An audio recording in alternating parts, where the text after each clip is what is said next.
Jumpa lagi di channel saya. Kali ini masih kita diskusi seputar musik. Seputar musik lagi. Namun lebih terkini nih. Oke. Itu adalah dampak AI. Bagaimana dampaknya terhadap musik kita. Oke. Masih bersama Renault, teman saya. Ya. Ya, oke. Jadi awalnya gini, Not. Jadi gue punya grup WA nih. Grup WA tuh zaman SMA lah, zaman Badung Naka dulu. Jadi kita tuh suka madol gitu ya. Pakai Jimny Jangkrik. Gue dulu punya Jimny Jangkrik. Berarti lu fasilitasi untuk bawa kabur nih. Untuk pokoknya untuk hal yang negatif lo ya. Jadi satu geng itu nostalgia ceritanya nih. Gue mau tes Jadi dia cerita temen gue ini Benny, dia cerita mengenai kisah kita tuh dulu. Wow, zaman-zaman SMA di Jember lagi. Masukin ke Suno AI. Jadi lagu keren banget. Ya, betul. Gua sendiri anjrit dari lyrics dia develop. Dari yang tadinya dia masukin dari lirik, dia develop dari chord progressionnya bagus, intro, outro, apalah interlude, whatever you name it. Wow. Oke. Keren, ngerime segala macam. Nah, ada dua ini nih perasaan gue nih ya dampaknya. Pertama, gue kagum, gitu. Dan gue ngeri. Ngeri dalam artian bagaimana nasib para musisi atau komposer dengan adanya itu AI. Yang tadinya lu nggak usah sekolah musik lah, apalagi yang lu cerita di episode sebelumnya kan, bagaimana lu mendevelop knowledge dengan proses belajar yang sedemikian hingga lu belajar teknik fingering segala macam. Sekarang ya cuma berapa 5 menit jadi. Nah, menurut lu gimana nih, Nol? Nih sebenarnya sih gue punya imajinasi yang agak sedikit, gue nggak tahu konyol atau enggak ya. Tapi gini, kalau AI aja bisa membuat sesuatu seperti tadi tuh yang si Bob cerita seperti tadi, jadi musik keren, atau bahkan yang lain-lain jadi artwork juga keren, jadi script writer juga keren juga. Nah, lu bisa bayangin gak suatu saat mungkin AI bikin makanan nih dan jadi pring, gue nggak tahu bagaimana ininya bener-bener jadi makanannya enak.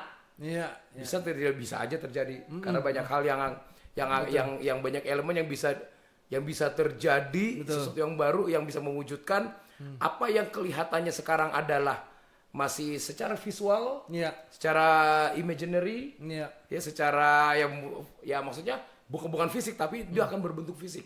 Bisa saja terjadi. Artinya apa? Artinya gue nggak tahu apakah nanti manusia hanya butuh ongkang kaki, diam dan ngomong dan sesuatu terjadi, kita nggak tahu, kan gitu kan ya. Nah, cuma kita nggak tahu kapannya akan, kita nggak tahu. Tapi mulai sekarang ini sebenarnya memang sudah ada tindakan bahwa kita nggak perlu capek-capek, otak kita nggak perlu mikir, ya kan. Artinya otak lu udah terlatih dong kan. Kan gitu. Nah, tapi memang kita terlatih untuk membuat prompt yang detail. Betul. Bikin prompt yang detail untuk dapetin hasil yang kita mau. Semakin promptnya detail makin cakep ya. Semakin cakep, semakin kita mau, semakin sesuai dengan apa yang kita mau. Tapi prompt gak detail pun kalau kita misalnya kita ajukan kepada misalnya gini, gue mau bikin musik seperti ini. Gue mau bikin gabungan antara Rhoma Irama dengan Napalm Death misalnya. Bagaimana musiknya contohnya? Liriknya akan seperti apa gitu loh. Nah, mungkin jadinya gak sesuai dengan gue. Tapi waktu begitu gue deliver ke orang lain, wih keren nih, bisa aja seperti itu. Sekali lagi yang dari video sebelumnya kita bicara mengenai suka sama enak itu kan. Gue suka nih kan gitu kan. Itu karena ya, wah enak nih karena lo suka. Wah ini nggak enak karena lo nggak suka. Kan gitu kan ya. Bisa aja seperti ini terjadi juga. Nah tapi maksud gue dengan adanya AI kalau menurut gue sih sangat menolong kita untuk berpikir lebih pendek lagi time frame-nya. Lebih efisien dari segi waktu lah ya. Lebih efisien dari segi waktu gitu loh. Karena beberapa kali gue mungkin coba juga pakai AI untuk bikin lukisan tapi prompt-nya asal bener. Ya kurang lebihnya 50% sampai 70% sesuai dengan apa yang gue mau. Gitu ya. Semakin detail makin ya tinggal nanti kita realisasikan aja. Kalau kita mau pakai sampel yang dari AI ya kita tulis di dalam lukisan murni pakai kanvas segala macam, ya kita mau apa-apa itu terserah kita. Sama juga misalnya kalau misalnya tadi dengan bikin musik, musiknya ini mungkin 100%, berarti kan kita tinggal sesuaikan. Iya. Kita tinggal aplikasikan. Kalau misalnya oke, musiknya ini sampelnya, kan nggak mungkin ini juga yang kita jual, kan gitu kan. Nah ini mungkin kita akan pakai, kita akan retake ibaratnya, keyboardnya retake segala macam sesuai dengan apa yang dipoles lagi sudah, ya. Modifikasi lah itu ya. Modifikasi. Nah bisa juga kalau misalnya, gue nggak tahu nih kalau misalnya memang hasil dari AI tersebut akhirnya dipakai banyak. Nah itu kan gue nggak tahu. Kadang-kadang bisa aja perusahaan-perusahaan tertentu memakai musik untuk iklan-iklannya mereka dari AI juga. Betul. Ya kan gitu kan. Lebih murah, why not? Lebih murah, why not? Kenapa kan gitu kan. Memang sedikit banyaknya mungkin bisa menjadi ancaman terhadap orang-orang musisi yang real. Wah, gue berarti nggak ada harganya dong. Ya, gue nggak tahu juga sih ya bagaimana ya. Dan bagaimana juga tentang mengenai masalah apa namanya tuh, hak intelektualitas. Gue nggak tahu. Karena bikinan AI kan. Karena bikinan AI terus kemudian bayarnya ke siapa kan nggak tahu juga. Kalau dia ditaruh di Spotify, nah Spotify ini bayarnya ke siapa? Ke kita kah? Pas ke kita harusnya. Karena promnya dari kita, otaknya dari kita. Dia hanya realisasi aja. Oke. Mungkin gitu nah, kali. Kalau gini, kalau kita lihat di industri lain misalnya movie gitu ya. Nah sekarang kan juga AI ini ketika promnya detail dan pas, itu udah jadi sesuai keinginan kita. Bikin sebuah situasi, kondisi di tengah pasar dan lain-lain, ada toko-tokonya, karakternya seperti apa. Jadi itu ya. Nah, kalau dalam musik gitu ya, jika artificial dan real itu demikian tipisnya, yang buatan sama real-realnya, ya di mana rasa apa ya, semacam artistik atau rasa estetika kita menghargai seni itu sendiri? Ya sebenarnya kita menghargai AI itu sebenarnya sebagai karya seni. Kan itu. AI sebagai karya seni? Ya kan ada hasilnya. Oh, oke. Berarti karya seni dong. Karya seni yang dibuat oleh AI gitu. Karya seni yang dibuat oleh AI dengan prompt kita. Jadi sebenarnya yang menghasilkan seninya si AI merilis atau memproduksi hasilnya sesuai dengan prompt kita adalah prompt kita sebenarnya. Prompt kita lah karyanya, itu menurut gue ya. Prompt kita adalah karya seninya. Kan artinya gini, kita juga bisa belajar jadi seperti ini. Kalau prompt kita benar, maka hasilnya sesuai dengan apa yang kita mau. Artinya kan. Nah tapi kalau prompt kitanya memang incomplete, belum tentu hasilnya sesuai dengan apa yang kita mau. Gitu. Tapi at least di situ kita bisa belajar bahwa how to analyze apa yang kita produksikan, itu adalah prompt kita. Ngerti gak sih? Ya kan bisa gini. Oh gue mau bikin musik 7/8 pada 8 bar. Nah sejauh ini orang kan mungkin bikin musik, gue mau musiknya Rhoma Irama terus kemudian campurin ini, yaudah jadiin aja terserah. Terlalu ini ya. Itu kan terlalu detail, ya? dua doang kan. Maksudnya ya udah. Si AI bisa ngambil harmoninya dari mana aja. Harmoni dari Napalm Death didangdutin segala macam. Jadi gak jadi. Berarti dibutuhkan sebuah spesifik skill juga untuk creating prompt itu ya. Iya dong, misalnya gini. Kalau misalnya di bar pertama di intro gue mau bikin 16 bar. Contoh. 16 bar ini gue ada running chord tertentu. Pada 4 bar pertama chordnya adalah misalnya C mayor 9. Ya kan? Pada bar kedua gue mau A flat minor. Dan kemudian berikutnya dan seterusnya lah misalnya. Nah, lu coba create. Nah, pada bar 1 sampai 4 gue mau drumnya adalah begini. Wah, itu itu kreativitas. Artinya kita kan membuat musik dengan apa? Dengan literasi matematika. Kita nggak perlu ngebatik lagi ya kayak dulu kayak. Kalau dulu kan ngetik segala macam isi mainin, ya nggak apa-apa juga tuh. Itu memang lebih melatih kita untuk kemampuan motorik. Kan kita jari segala macam kan gitu kan. Apa gitar kan. Kalau ini kan memang nggak perlu, tapi motorik otak yang kita perlu latihkan. Akhirnya apa? Akhirnya mungkin ketika kita membuat lagu secara detail, akhirnya kita sendiri yang mulai paham. Gitu loh. Sama ketika gue buat lukisan, oh ternyata detailnya apa ya? Nah, gue boleh coba pelajarin prompt orang lain tuh bagaimana sih kalau buat lukisan, detailnya bisa panjang berapa paragraf untuk menjadikan satu itu, gitu loh. Nah, artinya gitu ternyata detailnya harus sedemikian rupa. Gue belajar, akhirnya kan gitu kan, gue belajar dan bisa berkarya. Nah, contohnya kayak gitu, sama sih. Menurut gue kalau AI itu adalah itu adalah merupakan suatu karya seni, tapi memang itu buatan pikiran manusia yang diliterasikan secara matematis menurut gue ya. Berarti kan kalau itu jadi semacam tools, ibarat kata nih gue misalnya beli multi effect yang canggih banget gitu ya. Jadi biar gue butuh sound seperti yang gue mau, berarti kan gue harus ngulik, gue harus tahu tuh cara makainya kan. Ya, mereknya Detail, apa, mereknya kan gitu apa. Kan. Kemudian lu di arah jam berapa ini. Jam berapa, delay reverbnya berapa. Jam berapa. Iya. Sama juga, AI juga sama AI gitu juga ya. sama, kita juga itu. Bisa konfigurasi lebih detail. Iya, misalnya gini. Oke, gue mau coba solo gitar kayak Ingwi. Ya apa? Ya kayak apa? Ingwi yang mana? Ingwi yang mana? Yang lagu apa? Beda-beda albumnya. Lu mau yang mana kan gitu kan. Kalau Lixia doang mungkin bisa aja sama. Mau di solo yang lagu apa? Nah, sekarang misalnya di Ingwi udah main nih misalnya dia udah dapet nih. Oh, ini sesuai nih. Udah dapet nih Ingwinya tapi harmoninya enggak suka loh. Ya. Berarti harus tahu pengetahuan chordnya, lo harus tahu dong. Oh tuh, kita perintahkan AI tadi juga, dengan knowledge chord tadi, kita artinya, arahkan dia. Ya artinya lo bikin musik misalnya dari orang awam mau bikin musik di AI memang bisa potensial. Dan orang itu bisa, wih gila ternyata gue bisa musik seperti ini. Nah kalau misalnya dia bisa belajar lebih detail lagi, ya artinya sekarang ini kan materi kan di mana-mana, Bu. Betul. Informasi di mana-mana. Lo nggak mungkin nggak ada orang bodoh zaman sekarang, adanya orang malas kali. Betul, ya. Jadi tetap aja pengetahuan musik untuk membuat karya musik yang bagus menggunakan AI, pengetahuan musik lo juga harus memadai. Memadai juga. Pengetahuan mengenai sound, mengenai lu mau seperti apa. Lu bisa mau bikin, oke, gue mau buat orkestrasi kayak Star Wars.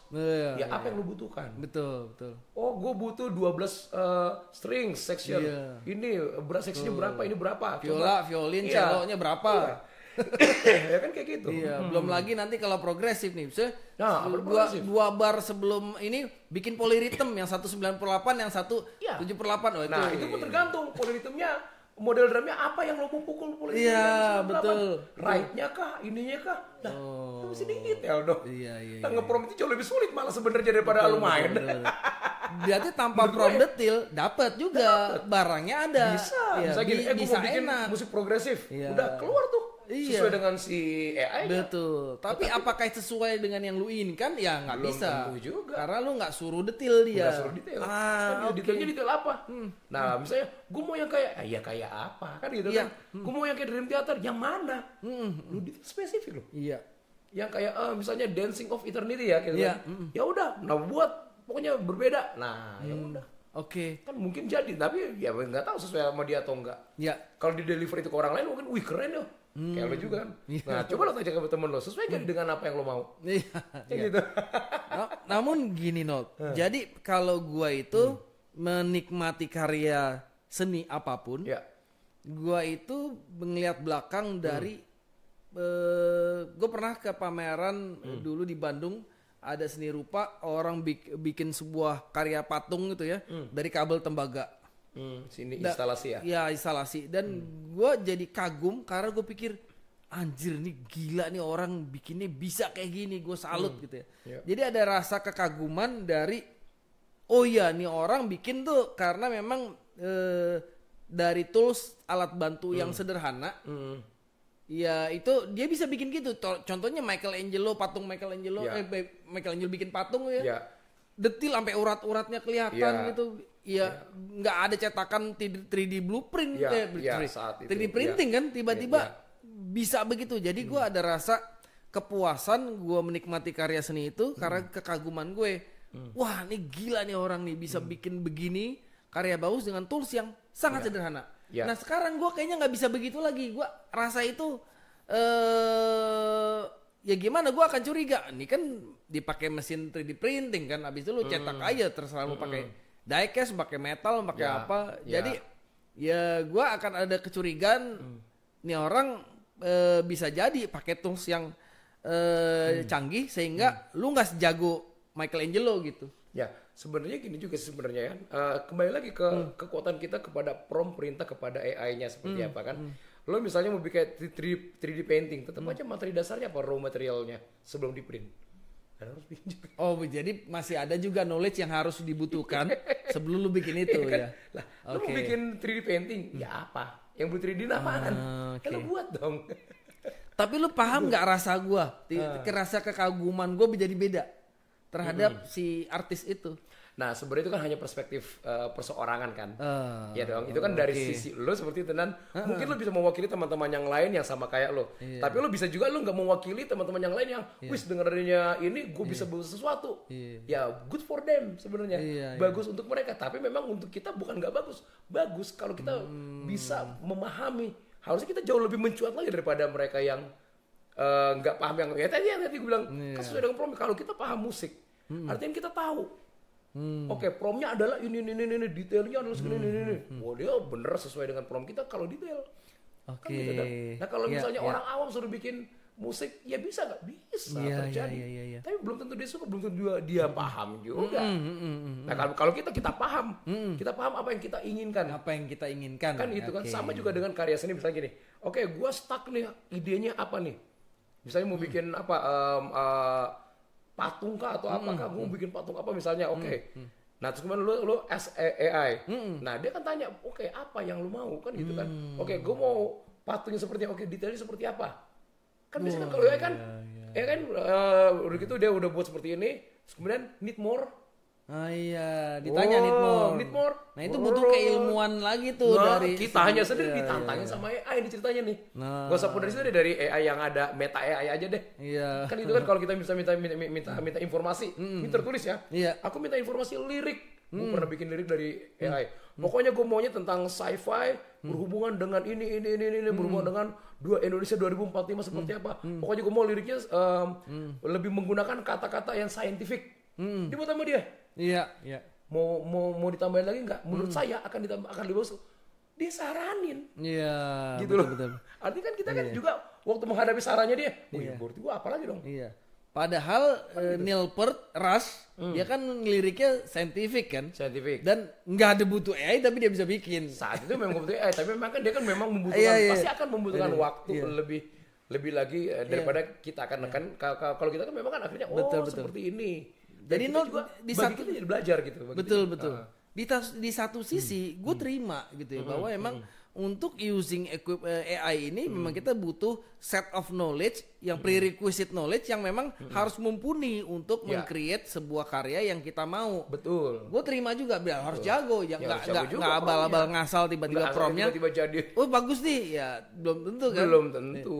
Tapi di satu sisi gue masih terima bahwa gue akan kagum sama Neil Peart, si drummernya Rush yang creating lyrics science fiction tanpa ada bantuan itu gitu. Jadi ketika ada orang yang sekarang taruhlah di Spotify ada yang liriknya science fiction itu, gue kagum. Jangan-jangan dipakai AI. Nah itu yang masih gue itu. Tapi artinya waktu dia pun misalnya jangan-jangan dia pakai AI, dia kan use prompt. Dia untuk mikirin prompt-nya mikir juga deh. Oke. Iya, mungkin gue dari kelompok yang agak-agak itu kali ya. Bisa aja sih. Maksud gue juga sebagai pengagum seni murni, gue juga sebagai pengagum sekarang apa yang membedakan kita dengan AI adalah pembuktian saat kita manggung. Nah, artinya sekarang banyak orang yang mulai panggungnya itu udah mulai didesain seartistik mungkin dan itu butuh biaya. Ya kan itu kan untuk yang sekarang kayak misalnya YouTube waktu itu pakai dome apa namanya? Itu gila banget. Di Las Vegas itu ya? Nggak tahu di mana di Las Vegas ya, gue lupa. Gue yang dome yang itu yang penontonnya malah ngeliat. Launching pertama dome itu YouTube yang manggung. Iya. Nah, artinya kan apa? Oke, mungkin dari segi musik YouTube bisa dikaliin oleh yang lain oleh AI. Tapi itu nggak terjadi sekarang. YouTube is YouTube. Orang akan melihat Bono, orang akan melihat pribadinya dan orang akan melihat potensi pribadinya. Tetap aja AI bisa niru suara Bono bisa, tapi you're not Bono. Dong. Nah sekarang gini loh, lo mau bikin AI, oke aku minta vokalnya Mariah Carey segala macam, dia jadiin. Is it Mariah Carey? Enggak, belum tentu. Tapi lo ada gusar sedikit nggak sih? Lo ada ngeri sedikit nggak di mana nanti genuine keaslian ini udah nggak jadi faktor yang prioritas lagi, artinya ya semua orang bisa create suara kayak Bono kan, Mariah Carey kan. Betul. Ya ketika ada seorang artis atau sebuah karya di Spotify gitu, ya kekaguman gua lo beda gitu. Ya gua nggak tahu kalau dari lo sebenarnya gimana. Tetap aja sebenarnya orang itu memiliki karakter yang nggak bisa disamakan satu sama lain. Mau dibilang untuk karakter vokalnya si siapa Eric Martin misalnya, tapi dia bukan Eric Martin, kan gitu kan. Nah terus yang kemudian yang menentukan dia bisa berhasil atau enggak apa? Karya. Oh sekarang AI juga bisa punya karya, ya sudah, buktikan bahwa karya AI yang lo buat dengan prompt itu, lo harus realisasikan dong. Artinya begitu lo manggung dong, lo bawa ini dong. Ya orang kan butuhnya. Nah sekarang orang kan butuhnya adalah seni visual, musik yang ada dalam satu stage. Iya. Lo kan itu kan orang lihat stage manggung. Performance art ya, jadi artistik di panggungnya tetap juga itu akan dibutuhkan. Value, kan? Nah, tetap akan dibutuhkan. Artinya AI belum bisa provide itu kan. Ya. Secara fisik belum kalau akan ya bisa aja terjadi. Iya. Kan gitu kan. Nah artinya sebenarnya sih gue nggak tahu ya. Kalau gue sih nggak terlalu takut sih dengan munculnya AI segala macam karena AI is not me. Oke. Gitu loh. Ya artinya apa yang gue mau belum tentu AI bisa realisasikan sepenuhnya. Walaupun prompt gue komplit dan detail, gue udah panjang.